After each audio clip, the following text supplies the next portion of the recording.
DPR RI 20 miliar nggak jadi. Nggak jadi. Sel kenapa kok kosong? Vivo kenapa kok kosong? SPBU Sel. SPBU non Pertamina. Kenapa kok bisa semuanya nol? NPWP nomor piro, wani piro.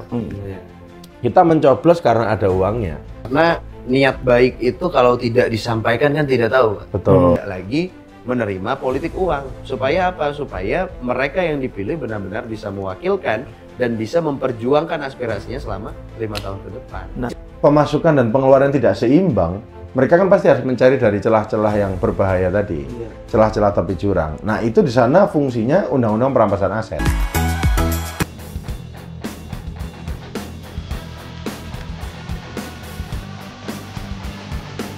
Kita akan membahas sedikit soal aksi, tapi yang menariknya adalah sisi aksi ini dari akhir Agustus, 25 Agustus lalu, ada gelombang aksi yang cukup besar. Apakah ini berpotensi menjadi game changer? Karena kalau kita lihat, 2019 ada aksi besar. Sebelumnya lagi, ditarik ke belakang tahun 98 ada aksi besar. Reformasi, perubahan perilaku pemilu, bagaimana kemudian tahun 98 pintu demokrasi terbuka lebar. Sehingga muncul banyak partai-partai politik. Waktu itu pemilu dihadirkan dengan banyak partai politik dan masyarakat bisa memilih dengan ideologinya masing-masing. Dan partai politik waktu itu dilihat sebagai hope, sebagai harapan. The new hope, The new hope. After Orde Baru. 2004 perubahan lagi, kemudian 2014 ada perubahan lagi, era sosial media mulai masuk, 2019. Dan hari ini kita lihat apakah gelombang aksi akhir Agustus lalu bisa berpotensi menjadi game changer seperti sebelum-sebelumnya atau hanya sekedar momentum. Gimana menurut Riyandi? Ya, Bang Ceceng, kalau menurut saya sebetulnya ini itu adalah hal yang lumrah ya. Karena kan yang pertama kita menyampaikan pendapat itu kan dilindungi oleh undang-undang. Semua warga negara kita berhak menyampaikan pendapat. Nah, yang menjadi ketakutan saya itu hanya satu, bagaimana ketika aksi demonstrasi ini hanya menjadi euforia sesaat. Karena memang kalau kita perhatikan, sebetulnya ketika anggaplah tahun 2019 ya kita mulai ya. 2019 ketika ada demo tentang Undang-undang KPK. Undang-undang KPK, reformasi di korupsi. Terus Omnibus Law di tahun 2020, KUHAP di tahun 2021-2022, dan ini kan merupakan sebuah hal yang menjadi sebuah hal yang dari tahun ke tahun pasti ada. Tidak mungkin tidak ada isu politik di tahun tersebut. Apalagi ketika prolegnas disampaikan dalam sidang paripurna, apa saja yang akan disidangkan dalam tahun itu, pasti semua akan mendapatkan pro dan kontra. Nah, yang menjadi ketakutan saya ini adalah ketika politik di Indonesia ini menjadi sebuah hal yang latah. Ketika ada isu kita baru bergerak. Ketika ada isu kita ini baru akan melakukan demonstrasi massa dalam rangka untuk menggertak. Ketakutan saya itu kayak gitu Mas Bayu, karena nanti takutnya masyarakat ini bukan menjadi persiapan preventif tapi menjadi reaktif terhadap satu isu. Karena kalau nanti kita menjadi masyarakat yang reaktif, sebetulnya ini berbahaya juga bagi demokrasi kita. Karena berbicara demokrasi ini harus semuanya by data. Semuanya by data, semuanya by riset, dan kalau bisa memang terjadi di lapangan. Kalau memang terjadi di masyarakat, yang hari ini kita lihat sangat menakutkan adalah ketika perubahan dari tahun 2019 ke tahun 2024, di mana memang masyarakat kita ini tingkat konsumtifnya semakin tinggi dalam setiap kali pemilu, Bang Ceceng. Tapi memang biasanya kan aksi itu berupa reaktif, reaksi dari kebijakan publik yang tidak pro rakyat atau yang dianggap tidak sesuai dengan kehendak rakyat. Kemudian reaksinya adalah demo. Aksi. Betul. Nah, itulah yang tadi saya sampaikan, bahwa sebetulnya yang menjadikan itu reaksi itu karena teman-teman itu masyarakat tidak menyiapkan dari sebelumnya. Apa yang saya maksud sini adalah titik beratnya, kita ini harus berbicara tentang satu hal yang lebih konstitusional. Kita harus menyiapkan itu by system. Kalau kita menyiapkan by system, kita memilih dari awal itu adalah wakil rakyat kita yang pro terhadap rakyat, yang memang akan memperjuangkan kita, itu mungkin saya rasa lebih bagus daripada aksinya tidak timbul tenggelam. Betul, timbul tenggelam ini menurut saya menjadi sebuah euforia yang tidak baik juga. Karena nanti kalau satu momen tiba-tiba 1 minggu demo terus, ya kan? Tiba-tiba 1 minggu nanti udah tenang. Nah, ini kan yang membuat sebuah gejolak dalam pasar, market kita, ekonomi kita itu bergejolak. Ini kan impact-nya kan banyak Bang Jajeng, bukan hanya berbicara tentang satu undang-undang yang tidak disahkan atau mungkin ditutup dengan perpu atau perpres. Tapi kan ini berbicara tentang kesinambungan ekonomi dan juga sosial politik kita. Ini panjang sebetulnya, apalagi kalau tidak dimulai dari hal yang konstitusional. Tadi kalau maksud saya, kalau semisal kita masyarakat ini bisa merubah cara pandang kita terhadap politik, kalau semisal kita dari awal itu sudah bisa menangkap bahwa dari konstitusi kita rubah, semisal Bang Jajeng, kita melakukan perubahan dalam undang-undang pemilu. Nah, maka nanti dari sana pasti impact-nya akan banyak Bang Jajeng. Salah satu yang paling terlihat tadi yang saya sampaikan adalah perubahan dari tahun 2019 ke tahun 2024. Bahkan ada salah satu ketum parpol yang menyampaikan punya kenalan di DKI Jakarta, nyalek DPR RI, 20 miliar nggak jadi. Nggak jadi. Punya 20 miliar nggak jadi. 20 miliar itu kalau kita makan bakso, ya kan? Iya. Kalau makan bakso, mungkin satu kecamatan, mungkin bisa kita beli sama PT-nya juga. Ya kan? Seprovinsi kayaknya. Kalau dibuat beli cilung, Pak, Iya. itu satu kelurahan. Satu kelurahan. Lengket ya, disiram semua banjir. Iya, Oke. karena maksud saya kita tidak bisa hanya berbicara demo lalu merubah kebijakan. Ini akan menjadi satu hal yang memang reaktif pasti wajar Bang Jajeng. Cuman kan kalau kita siapkan dari sebelumnya, bahkan kan yang terkenal di kalangan masyarakat itu NPWP, nomor piro, wani piro. Kita mencoblos karena ada uangnya. Bahkan di beberapa data yang dikeluarkan oleh berbagai macam lembaga riset, itu menyampaikan bahwa kabupaten itu memiliki tingkat politik uang yang paling tinggi. Iya. Itu politik uang paling tinggi ada di kabupaten karena masyarakat kabupaten memiliki daya beli yang tinggi. Maksudnya daya beli yang tinggi itu mereka lebih bisa dibeli daripada masyarakat kota. Daya beli ya. Ya, daya belinya tinggi. Daya belinya tinggi. Kabupaten yang dimaksud adalah kabupaten village ya, atau kabupaten setingkat kota, kabupaten kota. Kabupaten yang village pasti desa. Dan itu dampaknya saya rasa itu akan sangat sistemik, betul nggak ya Bayu ya? Karena kalau udah dari awal kita udah dibeli pakai uang, bahkan kan setiap kali mau pemilu, coba dibayangin Bang Jajeng sama Bang Bayu Satria. Kalau semisal kita tiap kali pemilu, pasti ada aja orang-orang yang mengeluarkan flyer suara Anda dibeli 200.000. Kalau 200.000 dibagi 5 tahun, satu hari cuma 30 rupiah. Mau Anda dibeli 30 rupiah harga diri? Pasti kan ada. Ini merupakan propaganda dari tahun ke tahun yang terbukti tidak fungsi. Dan ini merupakan kesalahan sistem kalau menurut saya. Dan demo itu hanya sebagian kecil dari menyampaikan pendapat. Tapi bagi saya berjuang dalam parlemen lebih baik kalau menurut saya. Berjuang secara konstitusional. Oke, Mas Bay, gimana Mas Bay? Ya, yang pertama gini, Bang Jajeng dan Bang Riyandi. Iya. Ya, kita melihat Apa cerita? kita perlu melihat demonstrasi di Agustus kemarin itu adalah satu bentuk gerakan yang koordinir oleh masyarakat sipil, yang dimana kita setelah menyadari bahwa gerakan masyarakat sipil ternyata masih sangat berpengaruh terhadap proses politik, proses kebijakan di Republik ini. Gitu. Jadi kita kerap ya melihat bahwa kebijakan publik itu lahir dari tekanan, gitu, dari tuntutan. Makanya kan muncul ada 17+8 gitu ya di Agustus kemarin yang pada akhirnya dibuat checklistnya juga tuh sama DPR. Ini sudah dikerjakan, ini belum dikerjakan. 5 September. Artinya demonstrasi kemarin telah berhasil mengubah berbagai proses politik dan kebijakan publik yang ada hari ini, gitu kan. Nah, kalau kita lihat juga bagaimana dampaknya, tadi kan kita bahas itu kan, bagaimana dampaknya di 2029. Kalau saya lebih ingin optimis gitu, bahwa masyarakat kita sudah semakin aware dengan politik substantif gitu. Kalau misalnya dari tahun ke tahun kita selalu disibukkan dengan demokrasi prosedural gitu ya, kita lembaganya, badan pengawasnya dan lain sebagainya.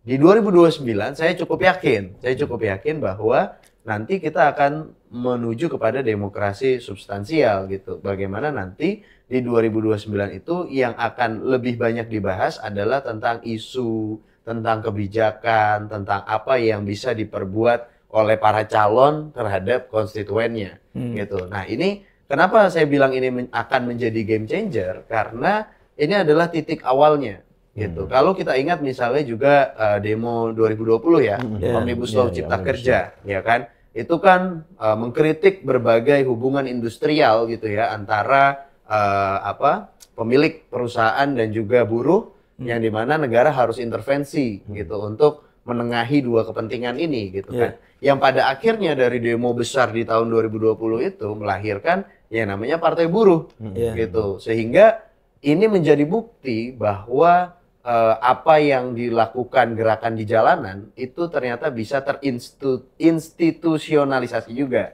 gitu. Jadi berubah tuh dari gerakan jalanan menjadi gerakan di parlemen gitu kan. Ada yang menarik tadi ya, politik substansial, demokrasi substansial. Karena kalau kita melihat data, demokrasi substantif itu harus berbanding lurus dengan SDM kita. Iya, betul. Nah, bagaimana Mas Bayi melihat SDM kita ini sudah masuk nggak? Iya, betul. Itulah yang sedang diperjuangkan oleh pemerintahan saat ini. Bagaimana meningkatkan taraf sumber daya manusia kita lewat makan bergizi gratis, MBG makan bergizi gratis. Benar.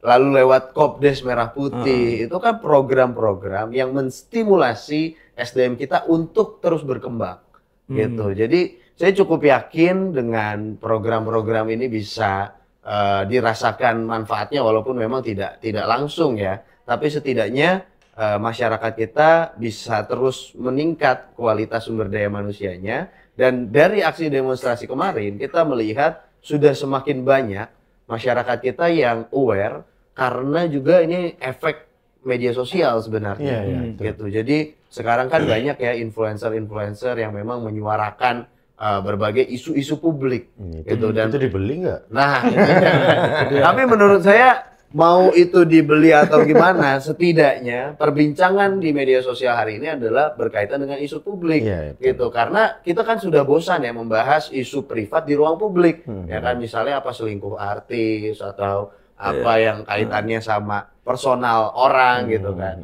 Nah, memang baiknya apa yang menjadi konsumsi di media sosial itu adalah isu publik. Tapi menarik ya, isu media sosial ini baru-baru dibahas. Ada usulan bahwa satu orang menggunakan satu akun. Artinya tidak ada. Cocok buat Gen Z, Pak. Soalnya punya second account. Sudah punya second account, pakai close friend. Tapi kalau punya second account, third account, dan seterusnya, akun-akunnya banyak, ini merubah opini publik dengan mengorkestrasi isu di media sosial mungkin sangat mudah. Nah, maksud saya, balik lagi ke politik substansial, saya agak tertarik sebab begini, demokrasi berjalan sudah berapa kali ya? Sudah berapa tahun kita melakukan pemilu? Sudah 5 kali ini. Sudah setidaknya dari tahun 1955 sampai sekarang. Nah, dan kemudian pemilu terakhir 2024 dianggap sebagai pemilu yang brutal, serangan pajar. Nah, kalau aksi kemarin kemudian menjadi game changer, artinya ada perubahan behavior politik, ya, behavior pemilih, ya, menuju ke politik substansial. Nah, bagaimana kita melihat apakah perbedaannya, apakah ada perbedaan yang substantif juga di pemilih gitu? Aku juga perilakunya. Boleh. Dulu gimana? Menurutku sangat mungkin terjadi gitu, karena yang pertama tadi kita bicara kualitas SDM kita, tentu harapannya akan terus meningkat gitu. Dan yang kedua, saya cukup yakin masyarakat hari ini mulai menyadari bahwa wakil rakyat yang dipilih, eksekutif yang dipilih, itu akan berdampak panjang terhadap diri mereka. Dan keputusan politik sudah semakin banyak orang yang menyadari itu sangat personal. Harga beras, harga minyak, harga bahan bakar, itu terpengaruh terhadap keputusan politik. Dan belakangan ini saya rasa masyarakat kita sudah mulai merasakan itu. Gitu, bagaimana ada stimulasi ekonomi yang dilakukan pemerintah, ternyata berdampak terhadap hidup mereka. Bagaimana ada program yang dilakukan pemerintah, kebijakan yang dikeluarkan pemerintah, berdampak ke hidup mereka. Gitu. Jadi buat saya masyarakat sudah semakin sadar bahwa pemilu itu adalah bisa kita sebut sebagai game yang panjang gitu, permainan yang panjang gitu, karena kita milih untuk 5 tahun ke depan. Tadi kan makanya yang propaganda itu, walaupun itu tadi disampaikan belum efektif gitu, tapi menurut saya ya tugas kita adalah mengedukasi masyarakat untuk apa? Untuk tidak lagi menerima politik uang. Supaya apa? Supaya mereka yang dipilih benar-benar bisa mewakilkan dan bisa memperjuangkan aspirasinya selama 5 tahun ke depan. Nah, gitu. problem tadi disampaikan sama Pak Riyandi, NPWP, nomor Iya, piro, Wani wani Piro. piro. Dan itu sangat terasa di pemilu kita. ini. Betul. Bahkan sekarang itu Bang Jajeng, sebuah pola yang baru di tahun 2024 ini Mas Bayu. Ketika NPWP itu berlaku di pemilu-pemilu sebelumnya nomor piro wani piro. Sekarang itu tahun 2024 kemarin, caleg itu menyampaikan kalau ada DPR atau DPRD yang lain ngasih, terima. Tetap pilih saya. Jadi ambil kanan kiri, ini lebih bahaya lagi.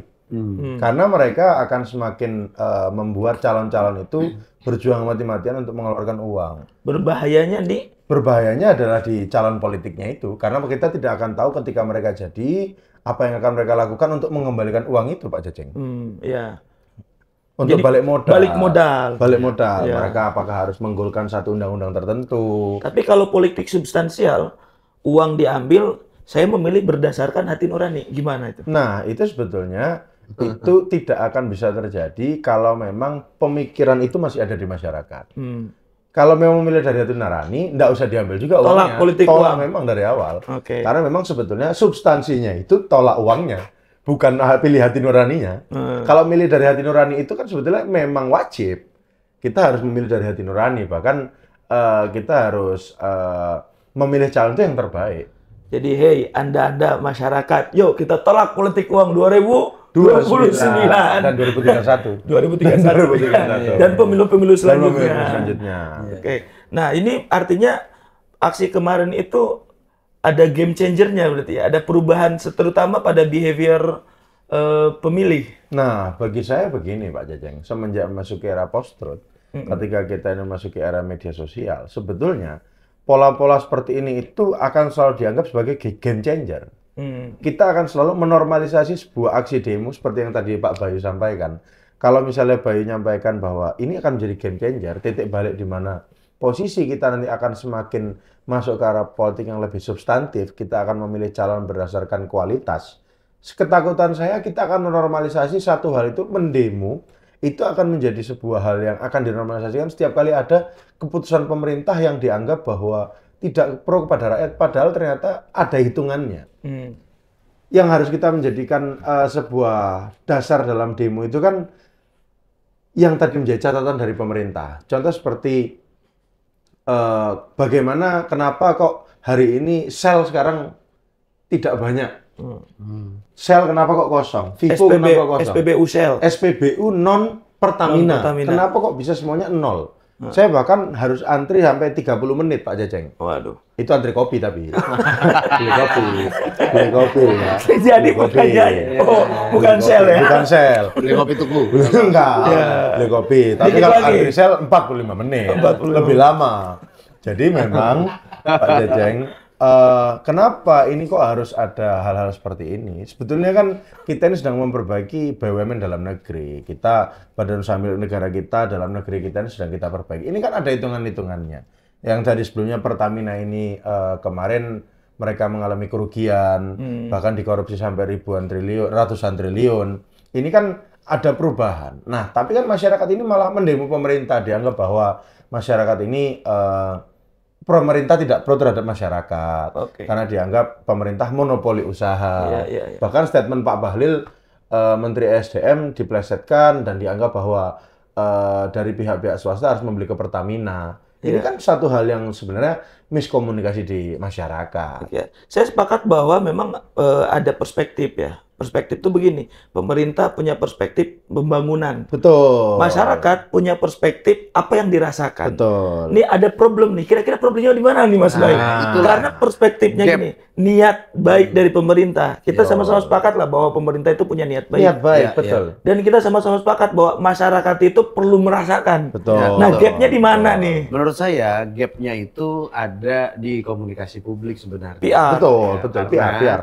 Jadi PR juga kan itu. Iya, karena niat baik itu kalau tidak disampaikan kan tidak tahu. Betul. Ya kan? Kalau suka orang sampein aja kan. Iya kan. Mas Riyandi ini kan tentu niatnya selalu baik. Allah. Ya kan? Contoh niat baiknya apa contoh misalnya? Apalah misalnya. Niat sholat. Bantuin nenek-nenek nyebrang jalan. Iya, gitu ternyata kan. tidak mau. Nggak mau nyebrang. kan? Gimana? Gitu kan. Jadi nenek-neneknya juga salah juga sih. Dia nggak nyampein itu gitu kan. Gimana Jadi niat baik itu kan nggak selalu baik pada akhirnya. Kalau nggak sesuai sama kebutuhan juga. Betul. Gitu kan. Jadi tadi selain komunikasinya, niat baik itu harus dikomunikasikan. Niat baik itu juga harus sesuai dengan kebutuhan masyarakat kita. Gitu kan. Itulah kenapa riset-riset di akar rumput itu diperlukan gitu ya kan. Gimana mensurvei kebutuhan masyarakat kita gitu kan, apa yang mereka rasakan hari ini supaya itu bisa menjadi input kepada pemerintah. Nah, sebenarnya demonstrasi itu kan juga adalah satu cara untuk menyampaikan keresahan itu. Betul. Gitu Unjuk kan. rasa ya. Nah, unjuk rasa dan lain sebagainya yang terjadi di Agustus kemarin itu kan bentuk kekecewaan masyarakat terhadap berbagai hal yang terjadi lah di politik kita hari ini. Nah, tapi memang saya juga melihat ini perlu terus dikawal. Kalau kita ingin menjadikan momentum demonstrasi Agustus kemarin menjadi game changer di pemilu 2029, harus dikawal hingga ke undang-undang pemilu, ke undang-undang partai politik, ke reformasi partai politik dan lain sebagainya gitu. Karena semua nanti di 2029 yang menentukan adalah sistem gitu. Bagaimana sistem itu kita kawal dari sekarang. Misalnya juga tentang pendanaan partai politik. Ini kan juga menjadi isu yang hangat diperbincangkan gitu. Partai politik hanya menerima berapa Rp1.000 per suara. Per kepala, per Ya kan, per suara. Untuk level nasional. Itu kan sangat kecil sebenarnya gitu untuk partai politik. Yang kedua juga partai politik hanya boleh menerima sumbangan dari swasta itu maksimal berapa miliar gitu kan. Pada akhirnya laporan yang disampaikan oleh partai politik ya yang sesuai dengan aturan itu gitu. Jadi banyak hal-hal yang terjadi di belakang layar. Nah, menurut saya kita adopsi saja misalnya sistem politik di Amerika gitu. Semuanya di depan layar. Gitu. Semuanya terjadi akuntabel, transparan gitu kan. Bahkan kan kalau di Amerika itu setahu saya ada profesi lobbyis gitu ya. Jadi ya memang dia profesional untuk bagian ngelobi gitu kan. Kalau di Indonesia ini kan Pak, lobby kadang masih dianggap tabu. Dianggap tabu dan di bawah meja. Tanda kutip ngolah gitu. Ngolah, ya kan? Betul. Padahal itu pekerjaan yang baik. Yang baik. Itu pekerjaan mulia.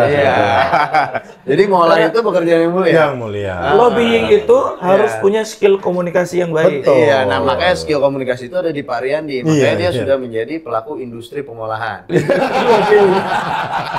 Ya kebetulan kita gerak di UMKM kan, usaha makelar ketemu makelar. Iya. Ini bercanda loh ya. Bercanda loh ya. Iya.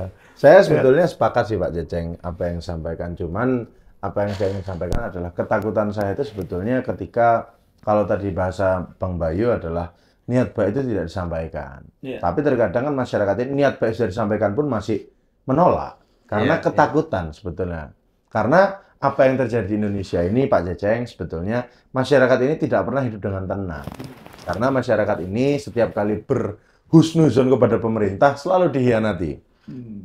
Nah contohnya adalah semisal pada tahun, mungkin kita flashback ke angkatan Pak Ignatius Jonan ketika perubahan KAI.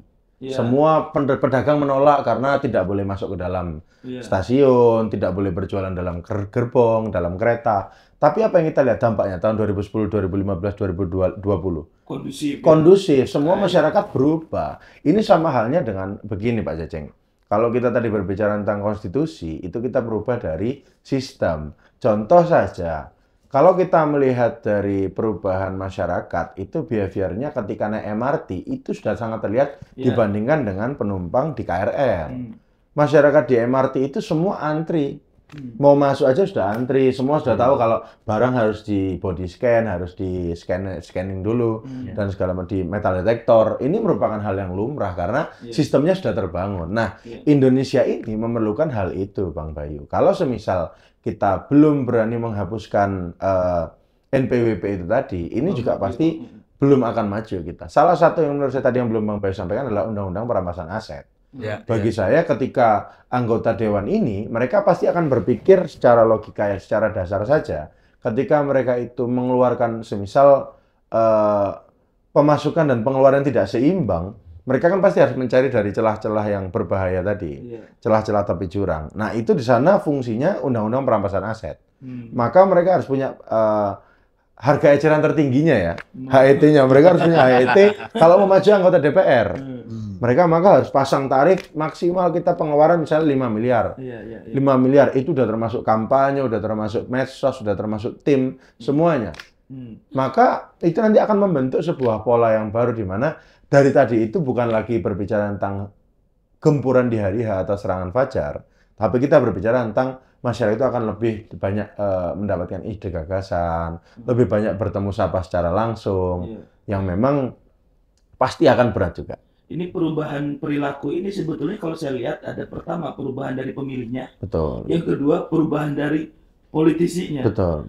Karena memang kedua-duanya memang harus ditopang dengan sistem yang tadi ya perubahan undang-undang, partai politik, konstitusional. Kemudian kalau perlu ada omnibus law lagi ya, omnibus law undang-undang pemilu, betul, satu paket ya. Omnibus law politik. Iya. Mulai dari pemilunya, mulai dari partai politiknya, sistemnya pilpres sampai dari sistem dari partai politik sampai ke pemiluan kayaknya harus disusun dalam satu payung hukum. Kalau kemarin kan omnibus law ciptaker kan, cipta kerja. Sekarang khusus politik ya. Khusus politik kayaknya perlu ya. Betul. Cuman memang ini agak riskannya begini. Apakah perubahan itu mungkin? Karena saya lihat masyarakat kelas bawah, mohon maaf ya, banyak tidak merasakan dampak dari politik itu sendiri. Policy-nya itu tidak berdampak pada masyarakat. Misalkan begini, masyarakat kelas bawah itu hanya merasa, ya saya butuh makan hari ini, ada yang ngasih ya saya terima. Betul. Ada yang ngasih saya terima. Sangat realistis. Iya, sangat realistis. Di sisi lain, berdampak negatif juga. Si politisi harus menyiapkan modal untuk ngasih. Nah, untuk ongkos dia berangkat ke TPS. Jadi pembenahannya ini harus di mana? Tapi kalau kita membenahi dari konstitusinya, belum tentu apakah berdampak juga nih kalau konstitusi kita benahi. Ini cukup kompleks. Gimana Mas Bay ini membenahi semua kompleks ini? Malah saya agak kurang sepakat tadi dengan Mas Cece. Karena kalau dibilang masyarakat kelas bawah itu tidak merasakan policy, malah menurut saya yang paling merasakan policy itu adalah masyarakat kelas bawah. PKH, ya kan. Lalu juga misalnya dulu ada BLT, ya kan. Lalu juga ada PIP, KIP. Itu KIP.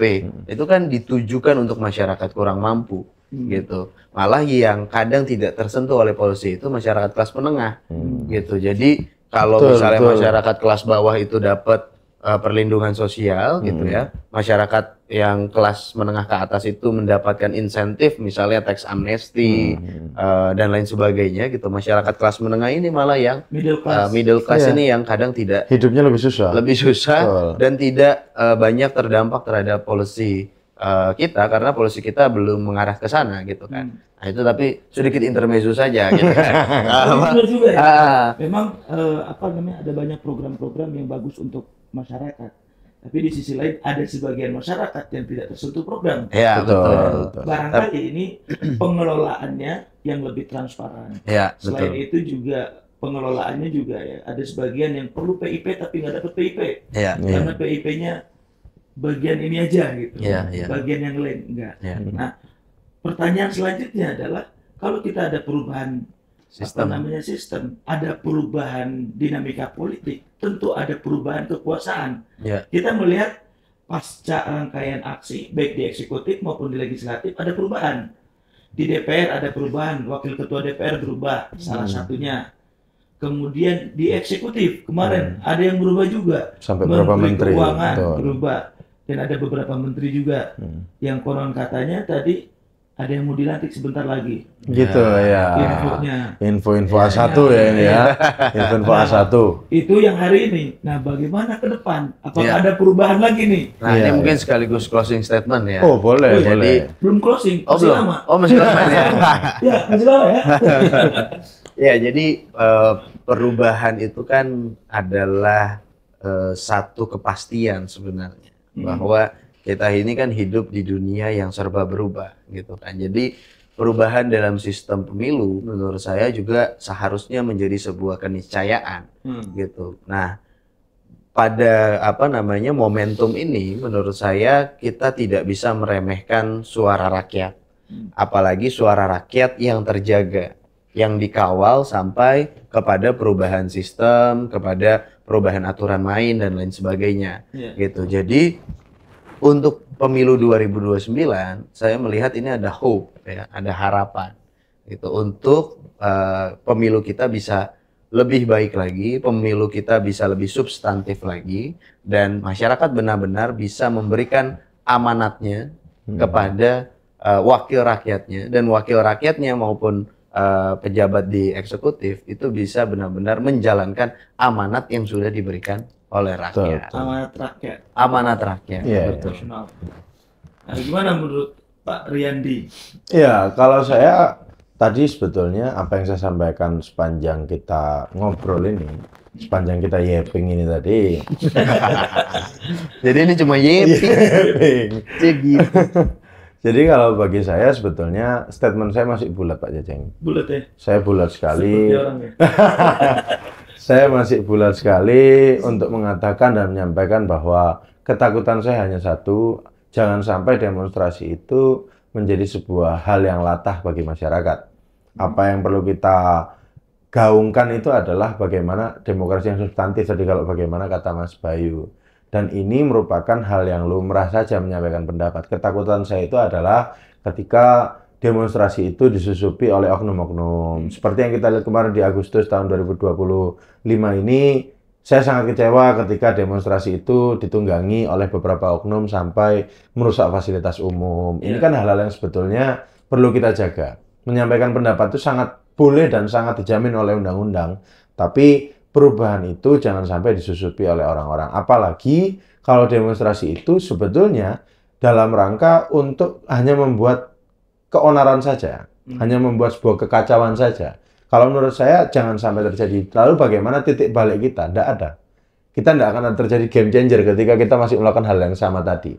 Kita masih melakukan pola-pola yang sama, yaitu ketika pola-pola kita menggertak pemerintah supaya masyarakat didengarkan, tapi ketika semua tuntutan sudah dipenuhi, ternyata masyarakat juga tidak ada daya beli, daya juangnya untuk terus menggelorakan untuk menjadi negara yang lebih baik. Itu juga saya rasa berbahaya juga bagi gerak bangsa ke depan. Jadi apa harapannya terhadap aksi demonstrasi kemarin terhadap sistem dan politik substansial? Nah, kalau berbicara sistem, saya berharap sebetulnya masyarakat ini akan semakin banyak yang mungkin bisa maju JR, judicial review. Sampaikan saja. Kalau memang masyarakat ini punya data, punya riset, punya hasil kajian, itu bisa saja maju di MK. Kalau semisal teman-teman masyarakat kita, rakyat Indonesia ini masih belum percaya dengan wakil rakyat. Kita masih punya payung-payung hukum yang lain. Kita masih tahu bahwa hukum di Indonesia adalah negara hukum. Assalamualaikum. Ya. Korupsi merajalela. Korupsi merajalela. Nah, Indonesia adalah negara hukum. Nah, maka kita perlu untuk menyampaikan itu secara hukum. Kita harus memiliki legal standing, Bang Jajeng. Iya. Menyampaikan pendapat sesuai dengan hukum. Ini ada hukum apa ini baru sedikit ya? Iya. Tadi ada petir. Ada petir. Bukan sembarang petir. Cakep ya? Cakep. Ya, saya kepikiran bagaimana kemudian gelombang aksi ini, kalau kemudian ada perubahan, tadi disampaikan ada sistem yang berubah, apakah mungkin juga partai yang berkuasanya berubah? Betul. Kan namanya juga game changer. Betul. Ya, kita ngomongin game changer, kemarin aja menterinya berubah. Ya. Nah, apalagi besok. Pimpinan DPR-nya berubah. Betul. 2029. Partai pemenangnya berubah nggak? Nah. Udah 3 periode, menang terus. Ya. Nah, menurut kalian gimana ini? Betul. Berubah lah, harus berubah. Harus berubah ya? Harus berubah. Berubahnya sama siapa ini? Berubah angkanya ya? Berubahnya sama siapa? Jadi kita melihat kemarin itu selama 2014, 19, 24 ternyata pemenang pemilu masih tetap sama. Yeah. Tapi kemudian kita juga perlu melihat 2029 dengan gelombang aksi kemarin, dinamika politik yang berkembang, partai politik juga kemudian punya ruang pembangunan yang hari ini ya Nah, bagaimana kemudian potensi perubahannya di 2029? Gimana? Ya, jadi gini Bang Jaceng. Jadi beneran belum closing nih ya? Belum, dikit lagi. Dikit lagi. Ya, terakhir. Jadi gini Bang Jaceng, kalau menurut saya, tadi kalau pertanyaan Bang Jaceng yang pertama, bagaimana tentang partai pemenang pemilu di 2029? Iya. PDIP ini harus berhati-hati. Waduh, Jangan sampai, iya, PDIP ini harus berhati-hati. Jangan sampai nanti PDIP ini tidak full oposisi. Memang karena kalau berbicara oposisi hari ini saya yakin memang isunya sangat menjual. Karena berbicara tentang keresahan masyarakat, berbicara tentang kondisi masyarakat saat ini itu sangat menjual dan itu memang sangat-sangat besar sekali pasarnya. Tetapi yang harus dinantikan oleh partai 5 besar yang sekarang menjabat itu adalah kehadiran dari partai middle class, dari partai kelas menengah. Partai-partai kelas menengah ini sudah semakin naik, sudah semakin masif. Contoh saja partai yang paling masif itu apalagi di media sosial Amanat Nasional. Itu bagi saya sangat-sangat masif. Dan ini merupakan sebuah bisa jadi game changer. Warning ya? Warning bagi partai-partai 5 besar. Jangan sampai nanti ada sebuah perubahan di mana nanti ketika berbicara perubahan itu adalah ketika sudah nyaman dengan posisinya, partai 5 besar ini nanti bisa disalib dari partai kelas menengah. Iya. Itu malah saya sepakat dengan itu karena itu kan yang kalau kita belajar di ilmu politik ya itu yang artinya sirkulasi elit ya kan. Betul. Elit Mas ini Bayu kan pakai buku Miriam Budiarjo atau dasar-dasar ilmu politik. Kita semua sama-sama pernah sama-sama pernah membaca ya kan. Sirkulasi elit ini kan dalam negara demokrasi itu penting. Bagaimana kekuasaan itu tidak absolut ya kan. Power tends to corrupt. Absolute power corrupt absolutely gitu. Jadi itu yang menjadi dasar kenapa kita membatasi 2 periode presiden gitu kan. Nah, itu juga yang menurut saya perlu terjadi di parlemen. Bagaimana nanti sirkulasi elit di parlemen ini juga bisa terjadi. Ketua DPR-nya tidak itu-itu saja gitu kan. Partai pemenang pemilunya tidak itu-itu saja. Jadi buat saya kalau nanti perubahan sistem ini menguntungkan partai middle class, malah itu bagus. Gitu. Partai seperti Partai Amanat Nasional, Partai Demokrat gitu ya, yang 2 terbawah di parlemen sekarang gitu, itu kemudian bisa naik kelas sehingga sirkulasi elit itu terjadi. Sehingga apa? Sehingga demokrasi kita bisa semakin sehat. Iya, gitu. saya sepakat dengan teman-teman. Apalagi ada hal yang menarik ya. Jadi beberapa hari ini saya melihat Instagram baik di Amanat Nasional, Partai Amanat Nasional dan Instagram fraksi. Jadi aktivitas dari Partai Amanat Nasional sangat progresif, membuka ruang bagi macam elemen ya. Betul. Kemarin dulu dari Poros Pelajar. Ya. Kemudian kemarin dari gerakan mahasiswa perempuannya. Organisasi perempuan. Nggak tahu nanti ke depan ada lagi. Ada aspirasi yang mereka sampaikan ditampung. Kemudian PAN juga termasuk partai yang progresif, merespon berbagai macam isu. Ya.